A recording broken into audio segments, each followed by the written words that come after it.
à Limoges. Je croisais toujours un mec qui faisait la manche, mais je l'ai vu, je sais pas, je dirais 35 fois.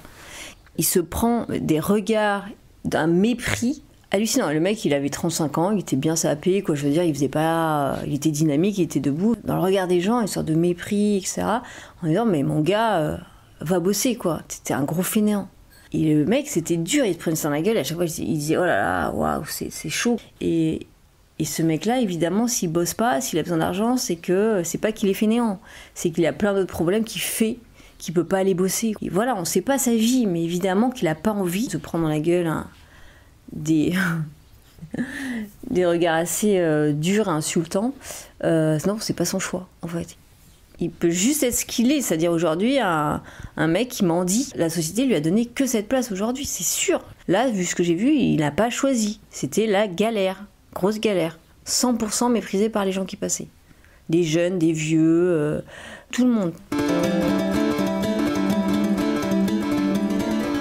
98% d'artistes ne peuvent pas être autre chose que ce qu'ils sont et sont financièrement à peu près dans le même état que ce SDF. Ils n'ont pas le choix d'être artistes, ils n'ont pas le choix de faire ce qu'ils ont à faire, c'est-à-dire de l'art, mais par contre, ils n'ont aucune bonne raison de le faire puisqu'ils ne gagnent rien, ni reconnaissance, ni finance. Tu es qu'une assistée et si tu te plains, va bosser. Voilà.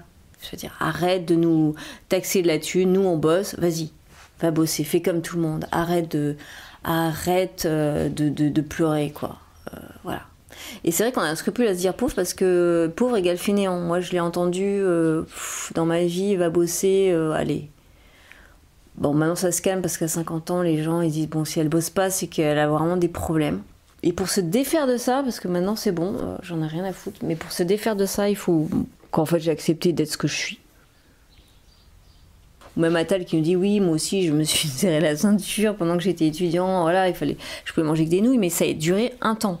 Le temps d'être étudiant, le temps de faire des études, etc. Ils ont vécu la précarité, mais ils n'ont pas vécu l'aporophobie. L'aporophobie, c'est pas un temps court en fait. C'est un état, c'est long, c'est pour toujours. Et ça, c'est différent. Tu es considéré dans ton environnement social comme quelqu'un de pauvre. C'est vraiment un état. C'est pas sur 2 ans, c'est pas un temps limité, c'est vraiment un temps long, un temps pour toujours. Et donc, on va te considérer comme une personne parasite, qui profite, pas très bon pour la société, et il y a des moments, ça sort en fait.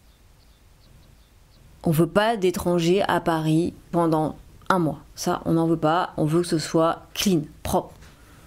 Donc c'était assumé en fait, voilà. Les Français sont racistes, ils ne veulent plus de migrants dans la rue, ils les dégagent. Et en fait, ce qui m'a étonnée, c'est que les policiers, c'était des personnes racisées.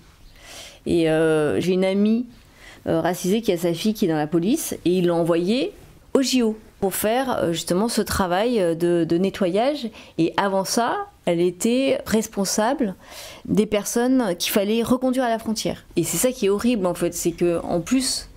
au sein des mêmes communautés, on leur demande comme travail d'aller dire à ceux qui s'en sont pas sortis, toi t'es pas un bon, quoi, t'es un flemmard, t'es un parasite, tu mérites pas de rester en France, tu reviens chez toi, je te raccompagne, quoi. Et il y a certaines personnes racisées qu'on apprécie, celles qui s'en sortent, celles qui bossent, celles qui sont sur les chantiers, qui sont dans la police, qui font respecter l'ordre, etc. Mais par contre, on n'aime pas les personnes racisées qui sont dans la rue, qui travaillent pas, qui squattent, les migrants. Voilà. C'est pas toutes les personnes de couleur que l'on n'aime pas, mais c'est certaines. On aime bien donc les personnes racisées qui sont utiles pour la société française, hein. Et on adore les étrangers qui viennent pour consommer et donner de l'argent à la France, quoi. Les étrangers riches, qui peuvent être les princes héritiers d'Arabie Saoudite. Alors ceux-là, je veux dire, c'est un gros riche qui vient en France et là, on l'adore, quoi. C'est vraiment à géométrie variable. C'est là qu'on voit que ça n'a rien à voir avec la couleur de peau. Ça n'a rien à voir avec le pays d'origine. Donc en fait, on l'adore. Pourquoi ? Parce qu'il est riche. Par contre, un migrant qui vient pour se réfugier et qui va chercher un avenir en France parce qu'il est en danger chez lui, on le déteste parce qu'il est pauvre. Il n'y a aucun pays qui peut dire qu'il est xénophile quand ce xéno est pauvre. Les Suisses, on les adore, les Américains qui viennent, on les adore, le prince d'Arabie Saoudite, on l'adore. C'est une fierté même de les accueillir chez nous, tous ces milliardaires, on les kiffe. C'est un honneur d'accueillir les personnes riches chez nous. On le sait déjà, hein, mais c'est vraiment pas une histoire de là d'où ils viennent. Hein. C'est vraiment qu'on est aporophobe. Il y a la phobie des araignées, hein, on dit, c'est comment on dit la phobie arachnophobe, la phobie des boutons, la phobie ça, et ben il y a pareil, il y a la phobie des pauvres. Vu que c'est une phobie sociale, elle peut pas se soigner par une thérapie ou par des séances de chez le psychiatre régulières. Il faut juste faire un travail sur le respect de la dignité humaine, c'est-à-dire que l'autre il est comme toi. Et c'est pas juste pour avoir bonne conscience en disant oui mais moi c'est bon, je ne suis plus aporophobe, voilà, non. C'est concret. L'autre a une identité propre, un prénom, un nom, une origine, une histoire, un visage. C'est pas on se fait plaisir et on aime tout le monde hein, et on se tient la main.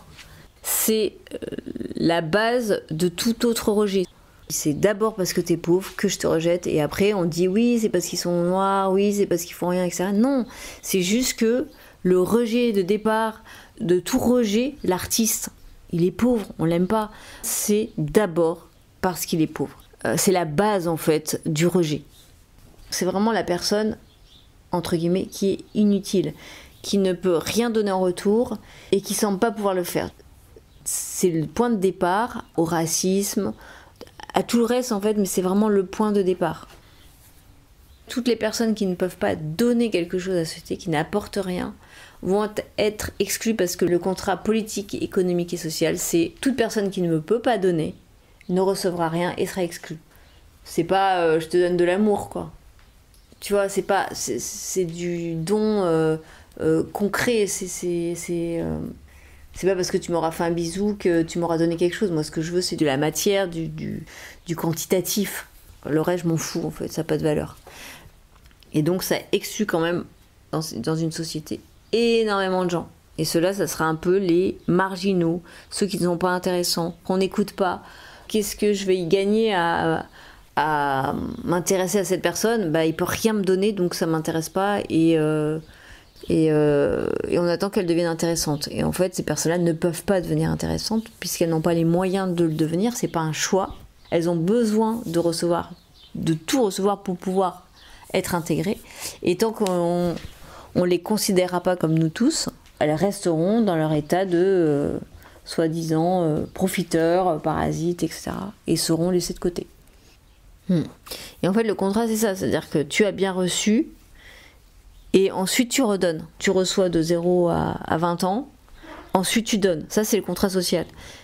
Si tu arrives à 20 ans en France et qu'on doit te donner parce que tu n'as rien reçu ou tu n'es pas en état de donner pour plein de raisons, ben ça va pas. Contrat social, c'était de 0 à 20. De 20 à 40, non, c'est pas dans le schéma social, en fait.